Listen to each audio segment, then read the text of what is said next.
noite a todos, obrigado por convite, desculpa pelo atraso. Jesus orientava os seus apóstolos, quando fosse pregar a boa nova, pregar os ensinamentos, chegasse no local, numa casa, dissesse assim: que a paz do Senhor esteja nesse local, esteja nesta casa, e que Deus nos abençoe, agradecido por essa chuva, que é tão benéfica para todos nós.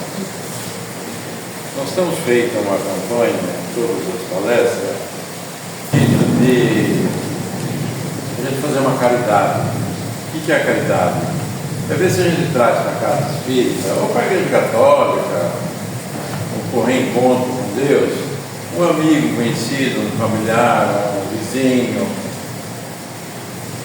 para que se conecta, né? A gente fala em religião. Religião é religar com Deus.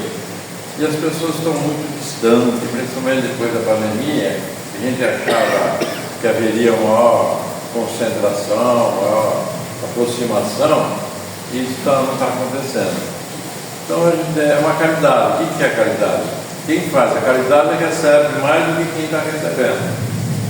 Então, para uma casa dessa, podia ter muito mais pessoas, mas as pessoas sempre arrumam uma desculpinha, né? Vai chover, vai fazer frio, vai fazer calor. E cabe a nós, então, esse trabalho de agregar, de trazer, de despertar as pessoas para que elas se reencontrem. Porque a gente está vivendo um mundo, apesar das suas belas palavras, mas um mundo conturbado, um mundo, eu acho que está precisando a gente se aproximar realmente de Deus. Nós vamos falar um pouco da vida de Jesus para dar nesse livro aqui para o soberbo peregrino. Quando você começa a falar das histórias, sempre tem umas controvérsias, mas eu me baseio nesse livro. E antes que a gente entre na história de Jesus, nós precisamos falar que a vinda de Jesus, a vinda de Maria, dos apóstolos na Terra, foi um projeto sideral. O que é o projeto sideral? O mundo sideral é composto dos espíritos mais evoluídos, dos anjos mais evoluídos. Que o aspecto angelical é anjo, arcanjo, querubim e serafim. Então o mundo sideral é feito pelos anjos serafins. Então a pedido de Deus Todo-Poderoso foi conectado, foi plantado, foi projetado para a vinda de Maria, de Jesus e dos seus seguidores lá da época.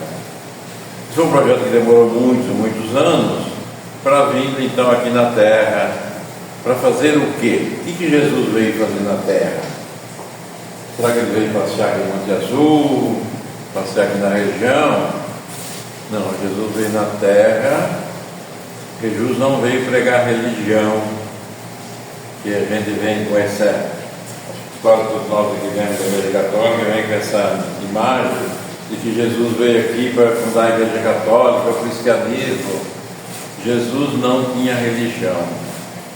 Jesus veio aqui pregar a religião do amor, da paz, da fraternidade. E eu fiz como? Através do Evangelho. O Evangelho é uma cartilhinha, uma cartilhazinha, igual a gente aprendeu, nós mais velhos aqui no grupo escolar, mas não sabem o que é isso. A gente aprendeu por aquela cartilhazinha, lembra? O Evangelho é isso, é uma cartilha que nos ensina como nós devemos fazer, como nós devemos proceder, como devemos agir aqui na Terra, para a gente alcançar o tão famoso reino de Deus. E onde está o reino de Deus? Está dentro de nós. Então, se nós seguirmos o Evangelho, aquelas instruções que tem no Evangelho, a gente vai se sentir melhor, mais calmo, mais tranquilo, menos dor de cabeça, o negócio vai melhor, a família vai melhor. E quem está distante, está desconectado de Deus, da religião, ele não tem proteção, ele está assim mal-humorado, ele está com dor de cabeça, o negócio não vão bem. Então o Evangelho é estou lendo um livro do Chico Xavier, do Francisco de Assis, ele diz que o Evangelho é um GPS que guia, né, que orienta. Então a gente deixa essa mensagem aqui através do Evangelho, e dizendo dessa vinda de Jesus aqui na Terra. Como é que foi? Porque, Jesus nasceu aqui, Jesus Cristo. O que é Cristo? Cristo quer dizer o enviado, o ungido, o Filho de Deus. Esse Filho de Deus então veio aqui para nos ensinar, orientar. Ó, vocês fazem assim, assim, assim, o Pai orientou a fazer assim, assim, assim. Agora, cada um segue o que quer, como é que deve fazer. Essa música é de um filme que chama Em Algum Lugar no Passado. Tem aí na Netflix, tem várias opções. E eu sempre coloco essa música porque é uma maneira da gente se conectar, né? Se relaxar, buscar paz, toda vez que eu coloco. O que tem o horário certo para a gente fazer a palestra aqui? Tem os minutos certos? Quanto que é aqui? Então é 30 e 40 minutos. Mas eu vou gastar mais. E contar a história de Jesus em 20 minutos é um pouco complicado, né? Eu vou fazer aqui um desenho mais ou menos para vocês.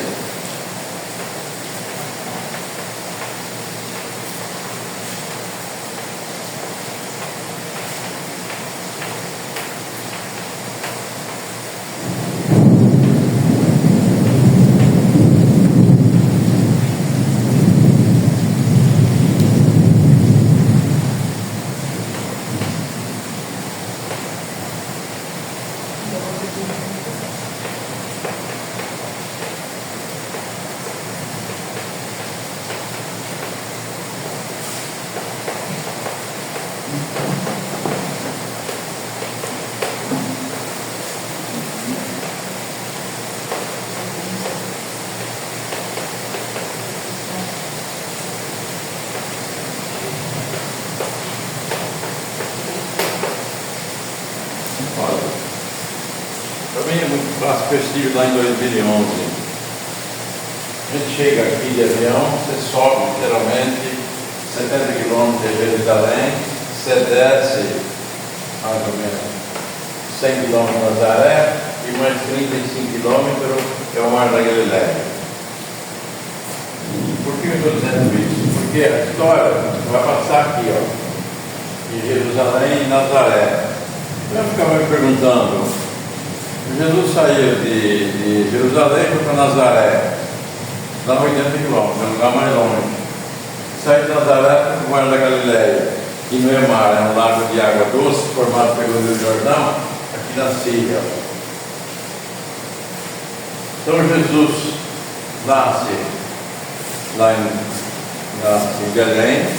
Belém é um bairro, hoje é um bairro de Jerusalém. Naquela época era Afeganistão. Onde eu me perdi até aqui, acho que é mais perto de Belém do templo lá. Jesus nasce em Belém, ele é levado para o templo. Vou falar um pouquinho do templo. O templo era uma casa inspirada, uma construção inspirada pelo rei Davi, por volta do ano 1000 a.C. E foi uma inspiração divina. O templo era uma casa angelical, divinal. Então, Jesus ia lá no templo, né, discutia com os doutores da lei, que eram os sacerdotes do templo. Ele aprendeu que eles discutiam com os sacerdotes, com os doutores da lei, isso tudo era lá no templo. Esse templo foi destruído algumas vezes, e no ano 34 a.C., o rei Herodes, então, voltou a ter as funções. E quem administrava esse templo, todo esse movimento, era o Sinédrio. O Sinédrio era composto de 72 sacerdotes e mandava lá, principalmente a parte religiosa, que é o que dominava na época.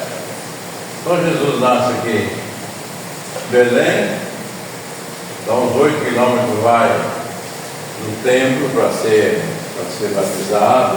Alguns falam que era para ser, seja a palavra. E Jesus então chegou lá, criança, né, os pais com Jesus, e os sacerdotes, todos eles tudo alegre, queria pegar o menino Jesus, porque imaginava que Jesus viria na terra para ser o grande rei, aquele que queria libertar o povo judeu sob o domínio romano. Porque 70 anos antes de Cristo, os romanos invadiram lá e e eles que dominavam tudo. Então os judeus achavam que tinha um Messias, esse Messias o libertaria do jugo romano. Bom, aí nesse momento tem alguma literatura que diz que José Maria pega Jesus e o leva para o Egito, o leva para Roma. Eu me baseei nesse livro aqui e disse que não. Jesus é conduzido pelos seus pais até Nazaré, desce aqui, e Jesus tem uma infância normal como com as crianças, brincava, gosta, tudo que a criança gosta. Aos 7 anos Jesus vai ajudar seu pai na piscina, porque José era piscina, e quando fala piscina, naquela época ampliava muitas coisas, né? Ele fica lá até os 7 anos. Aos 12 anos, Jesus vai deixar Nazaré e vai para onde? Tem muita pergunta, né? Inclusive eu perguntava a um padre amigo meu, onde é que Jesus ficou na infância? Então uns falam que foi para o Egito, outros falam não sei o quê. Esse livro aqui, que eu fazia sempre nele, diz que Jesus foi conviver com a fraternidade assêmica. Eu não sou maçom, mas eu acho que a maçonaria nasceu da fraternidade assêmica. Eles viviam em caverna, era um número mais ou menos de 4.000 judeus, e seguia a religião deles, que é o Torá, era e é até hoje. E ele então ficou durante todo esse período lá, se preparando, convivendo, porque esses essênios, eles eram mais evoluídos, eles já faziam aquilo que Jesus ia ensinar para nós. Eles um ajudavam o outro, um colaborava com o outro, um dava alimento para o outro, eles faziam remédio já na época. Então Jesus viveu durante os 12 aos 29 anos com os essênios. Aos 29 anos Jesus vem para Nazaré, porque os essênios viviam em caverna, pertinho aqui, 20, 30 quilômetros. Ele vem para Nazaré aos 29 anos e seu pai havia desencarnado. Quando Jesus tinha 23 anos, José desencarnou. Bom, chega lá, a sua mãe é convidada para aquelas bodas de Canaã. Tem um casamento, parente da Ana, mãe de Maria. Chegou lá, festa e tal, daí uns 3 dias a Maria, que ia lembrar que Miriam, meu filho, está acabando o vinho. Jesus diz assim, minha mãe, minha hora ainda não chegou. Fica aí mais uns 2 dias, acabou o vinho. Aí ela chegou, a mãe sabia dos poderes do filho, né? E ela então falou, vamos lá na varanda, encheu as tinas de água e ele transformou a água no vinho. Foi o primeiro milagre de Jesus. Parece-me que ele já tinha curado uma menina, uma criança. Bom, aí nós todos críticos, né? Vamos dizer assim, mas Jesus vai fazer uma bebida alcoólica. É uma incoerência, não é isso? Mas sabe que Jesus captou o comentário que Jesus fez, falou, nunca deveis tirar a alegria das pessoas. A pessoa não festa e tal. Agora cada um bebe o que deve beber, né? Nunca deve extrapolar. Bom, acabou a festa, eles voltam para Nazaré. Agora Maria vai com um leprosário.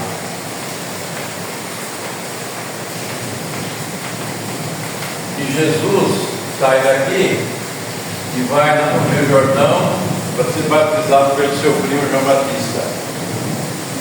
A hora que João Batista viu Jesus lá, estava se recusando a fazer o batismo porque era indigno.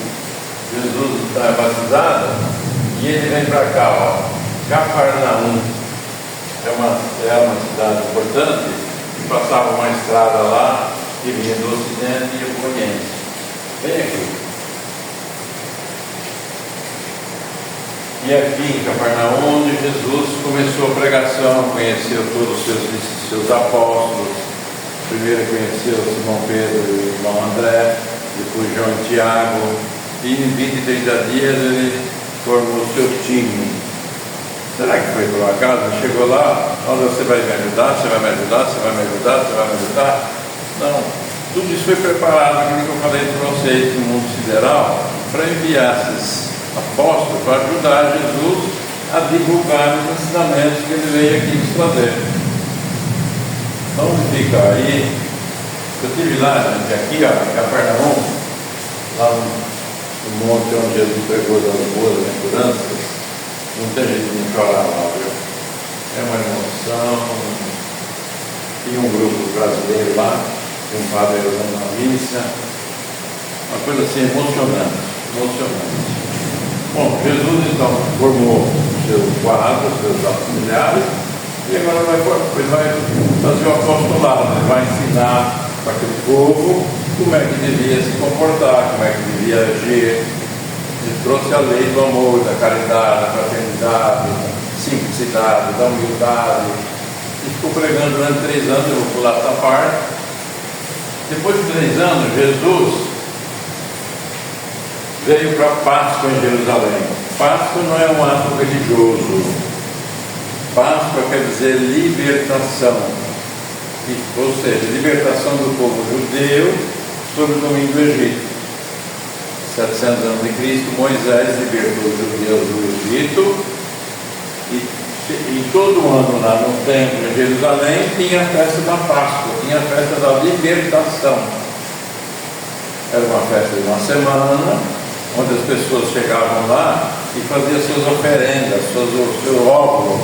Assim como a Igreja Católica vendia uma época as indulgências, lá se fazia as oferendas, achando que eu fazendo oferenda ia ganhar o céu, ia ser, seus pecados seriam perdoados.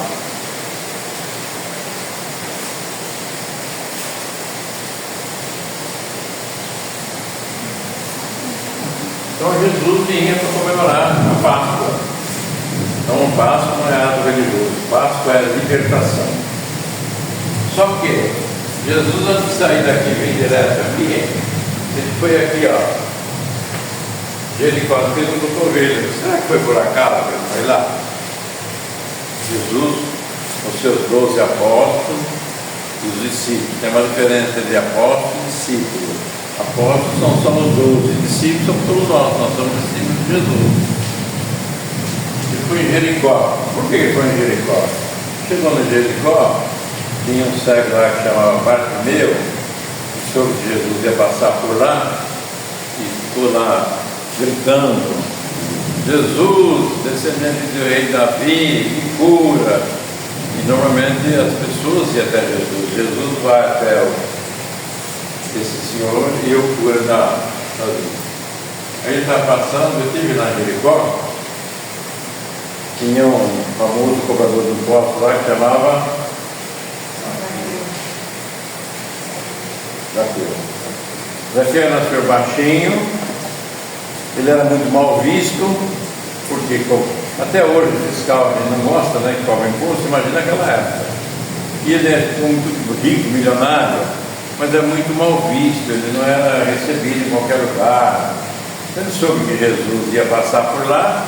Ele subiu numa figueira brava que chama Sicômara, e Jesus, passando assim, parou, olhou para cima, do Zaqueu: hoje à noite estarei contigo. Aí os críticos outra vez: mas é um pecador, é um cobrador de impostos, é um publicano. Jesus assim: só vai ao médico quem está doente. E à noite foi estar então com Zaqueu. Zaqueu se propôs. Ele falou para Jesus que ele não tinha paz, ele não tinha tranquilidade. Aí Jesus orientou, ele doou todos os seus bens. Então ele não era tão mau como a gente pensa. Ele nasceu no século XV com Joana d'Arc. Se fosse um espírito atrasado, isso teria acontecido, né? Então Jesus, à noite com Jericó, o Zaqueu se transforma, né? E agora Jesus então vem para a festa. Eu falei para vocês que Belém é no sul de Jerusalém, e Betânia é aqui do lado. Jesus então sai de Jericó, e vai para Betânia, ele com o pessoal dele, e eles ficam na casa de Lázaro, Marta e Maria, e no caso do pai de Lázaro, que eles eram muito ricos, na sexta, no sábado. No domingo de manhã, Jesus vai entrar no templo para a comemoração da Páscoa. Sabe o que é Páscoa? É uma comemoração.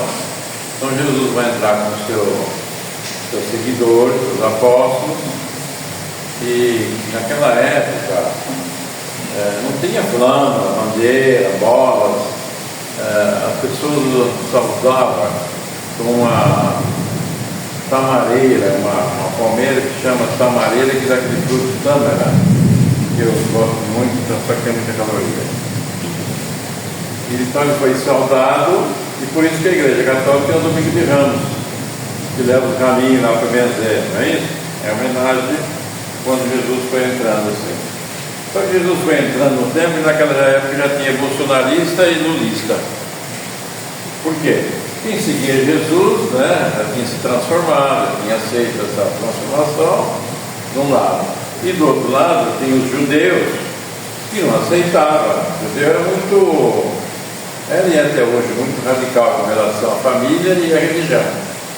Então começou aquela muvuca, tinha dois sacerdotes muito ricos lá do templo, chamavam José de Arimateia e Nicodemos, pega Jesus e o leva, vem aqui perto de Belém, na casa de Maria Marcos. Quem que era Maria Marcos? Era uma judia muito rica, mãe de João Marcos, depois simplesmente Marcos escreveu o Evangelho. Então Jesus fica lá, tem um livro, quem gostar de ler, chama o Livro de Urântia. Esse livro só tem 2.000 páginas. E conta então o que Jesus fez domingo, segunda, terça, quarta.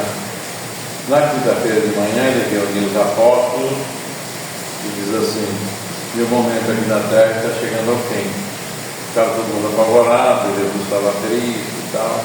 À tarde ele reúne os 12, ele faz aquele ato de uma humildade possível, que é o lava-pés.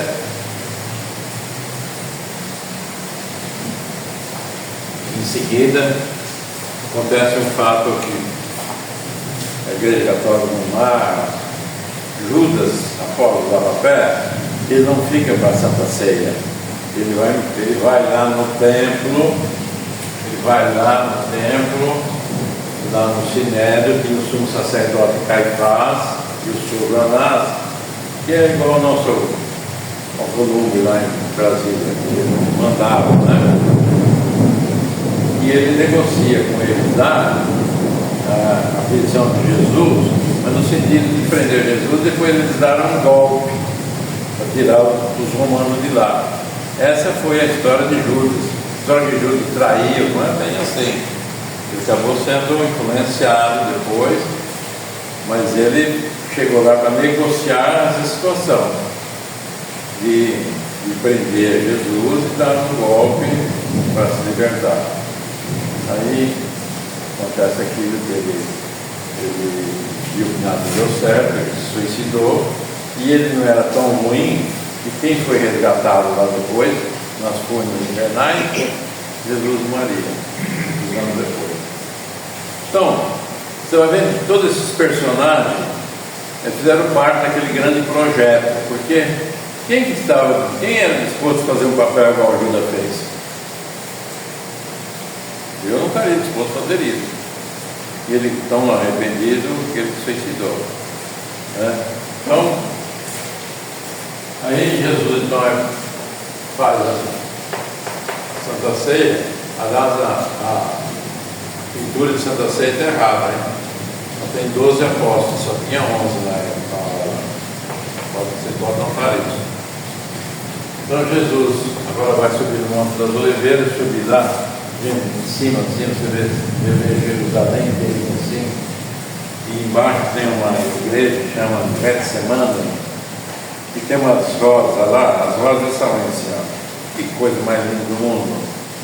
Jesus é preso na quinta-feira, né? Ele vai lá então para a casa do sumo sacerdote, todo mundo mundo já sabe dessa história. Na sexta-feira, então, ele vai ser crucificado. Inventaram um processo contra ele e ele então vai ser crucificado. Ele vai sair de uma prisão, Antônia, e vai subir 350 metros até chegar em cima do local que chamava Gólgota. Por que é Gólgota? Porque quem foi crucificado, igual Jesus foi, ficava lá uns dias, os abutres comiam carne, só ficava a caveira e jogava a caveira num vale. Então Gólgota é caveira. E depois foi construída a igreja de Santo Sepulcro. Quando Jesus está subindo, ele cai na Madalena, tira aquela estampa bonita, daí um pouquinho ele cai pela segunda vez, o soldado romano que está fazendo a vigia, pega um judeu que está lá, porque os judeus nesses momentos faziam festa. Quem leu aí o Estevão lembra que o Estevão foi apedrejado, aquilo era uma festa para ele. Então a crucificação de Jesus foi uma festa. O soldado romano pega um judeu, nosso judeu chamava Sirineu. Sirineu quer dizer aquele que ajuda, aquele que colabora. Sirineu, quando saiu de casa, deixou uma filha muito doente, ajudou Jesus a carregar a cruz. Quando eu estive em casa, a menina estava curada. Jesus então é crucificado, ele olha para baixo e diz: quem estava lá? Tinha 12 apóstolos. Quem estava lá dos 12? Só João. Lá na hora da crucificação estava João, a sua mãe Maria, Maria Madalena, Joana de Cusa, que depois nasce como Clara, quem leu o livro Santos de Assis, depois ele nasce como Joana de Ângela. Essa é a cara.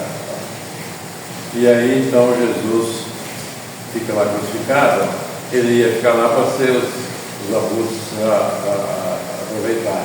Mas aquele sacerdote que eu falei para vocês, já de matéria, que era muito influente, fizeram uma petição jurídica, foram com Pôncio Pilatos e despacharam para pegar o corpo de Jesus. Bom, aí todo mundo já sabe o que aconteceu. Maria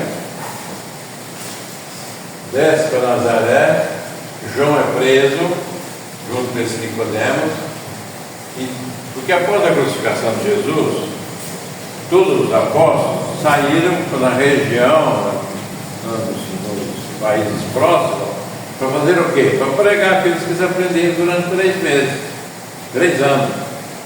Cada um contava aquele que viu, que presenciou, que participou. Agora tinha 3 apóstolos. O senhor tem quantos filhos? Eu? 2. O senhor gosta mais de um que de outro. Jesus gostava mais de Simão Pedro, João e Tiago. Então, você disfarça, mas gosta. Mais de um que do outro.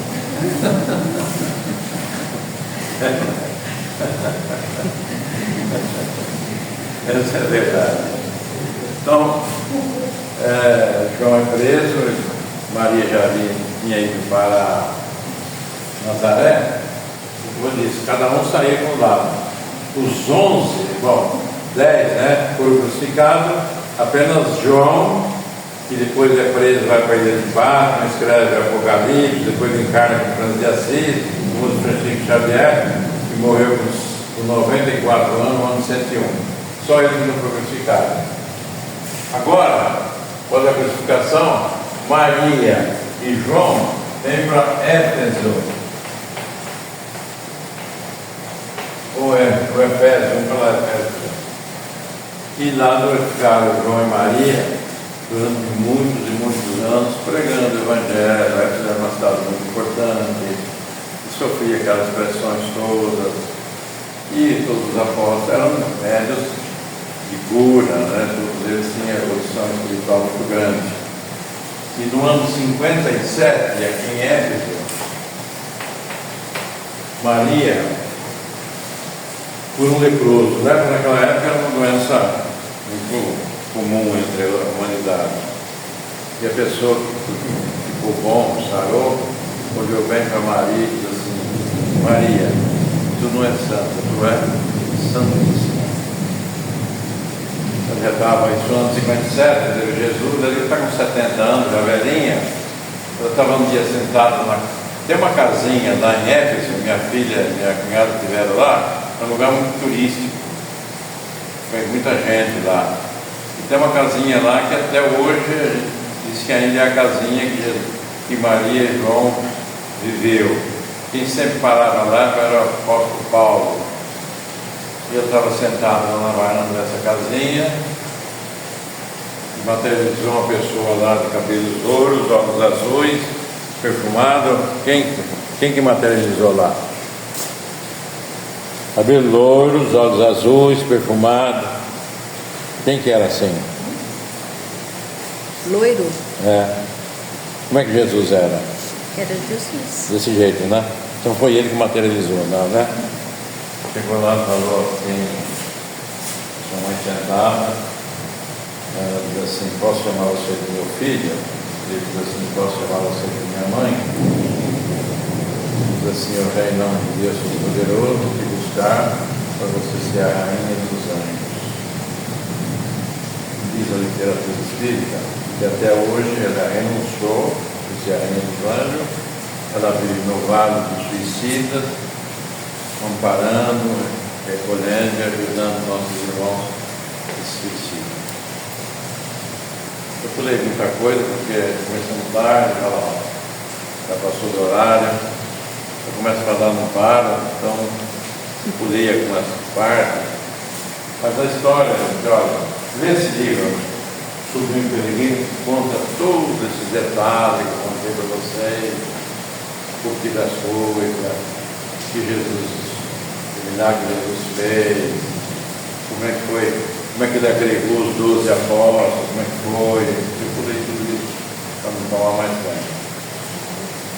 Mas é uma história que a gente, o que a gente tira de conclusão nisso?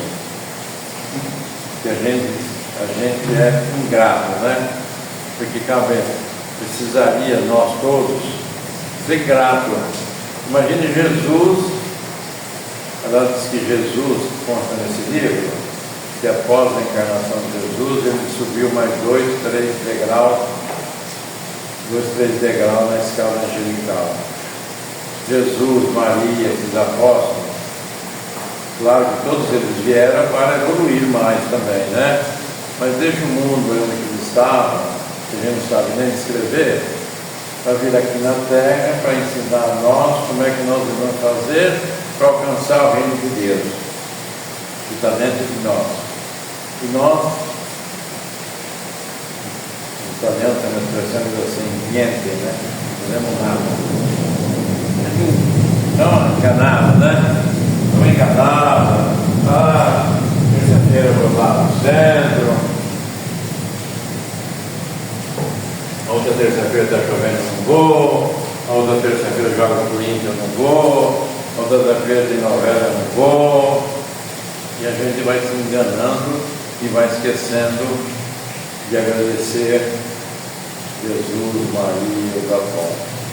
Gratidão é um sentimento mais nobre que tem, que nos aproxima de Deus. E a gente nem sempre é grato. Essa é a verdade.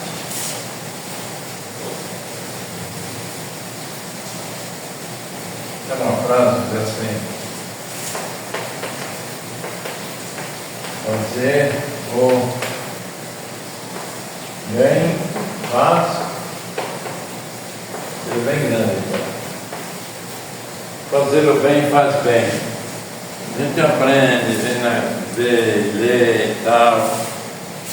Se alguém sai daqui do portão aí, ó, você vai lembrar, tem que vir aqui na terça-feira que vem, fazer uma palestra, ver uma palestra.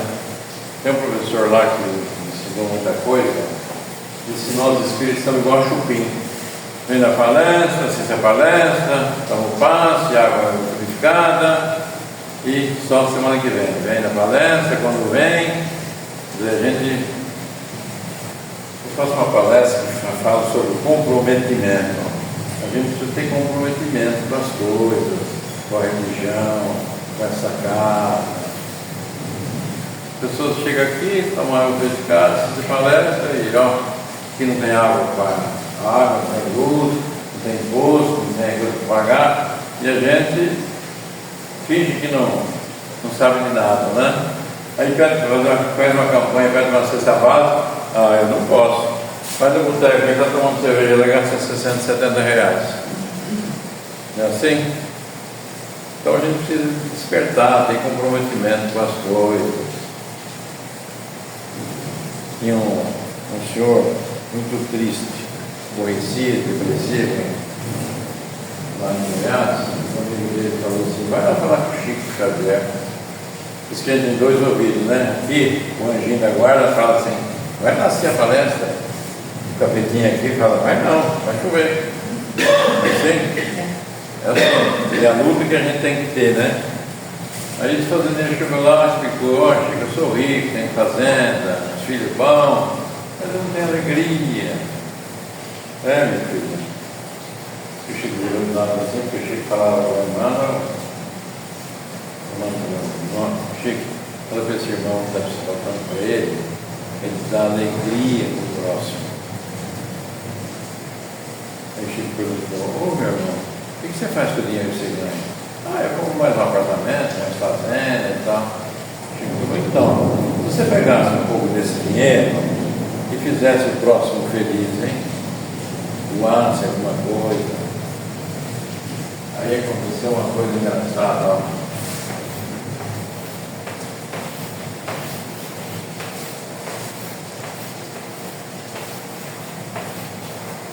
Ele acordou. Chegou lá na terra dele, de aumento dos funcionários, da cesta básica, do centro, da igreja, e eu fui ficando feliz, encontrou a alegria de viver. Ele voltou lá: ô Chico, o que foi, meu irmão? Olha, eu vim agradecer porque eu sou outro homem, alegria, está tudo bem, está tudo em ordem, estou ajudando. Mas ele acordou. E que a gente compete a nós despertar em nós primeiro e no próximo, para que as pessoas acordem para o bem. Gente, eu tenho lido muito, estudado muito, não tem outra maneira de você conquistar a paz, conquistar o reino de Deus, se não for através da caridade material. Muitas vezes não pode ser material, não tem recurso, de fazer uma visita, de dar um telefonema, de dar um alô, agradecer as pessoas que a gente conviveu até hoje, agradecer os pais. Quanta gente passa aí meses, até anos sem ligar para o pai, visitar o pai, comprometimento com os filhos, enfim, comprometimento com a vida. Mas a gente precisa acordar, porque senão a gente entra numa rotina, né? Rotina é uma coisa que estrangalha a gente, mata a gente. A tal da rotina. Se a gente não acordar, sempre a mesma coisa, e vai esquecendo. Não tem outro jeito de a gente alcançar o reino de Deus se não for com a caridade. Eu vou dar uma de cantor agora, vou cantar uma música que chama Quanta Luz. Quem souber, me ajuda para a gente encerrar aqui, olha, posso orar. Quanta luz este ambiente descendo sobre nós, vibrando em nossa mente. Quanta luz, quando assim em prece, como a alma cresce aos olhos de Jesus. Quanta luz, pois em oração a voz do Mestre fala aos nossos corações. Quanta luz descendo sobre nós. Quanta luz, quanta luz. Nunca esqueçamos de Deus, nunca esqueçamos da família, nunca esqueçamos dos amigos. A vida é um espetáculo imperdível. cabe a nós ter esperança, ter fé, fazer orações, agradecer por a gente estar aqui, estar vivendo e aprendendo sempre alguma coisa. Muito obrigado. Mais uma vez, desculpe minha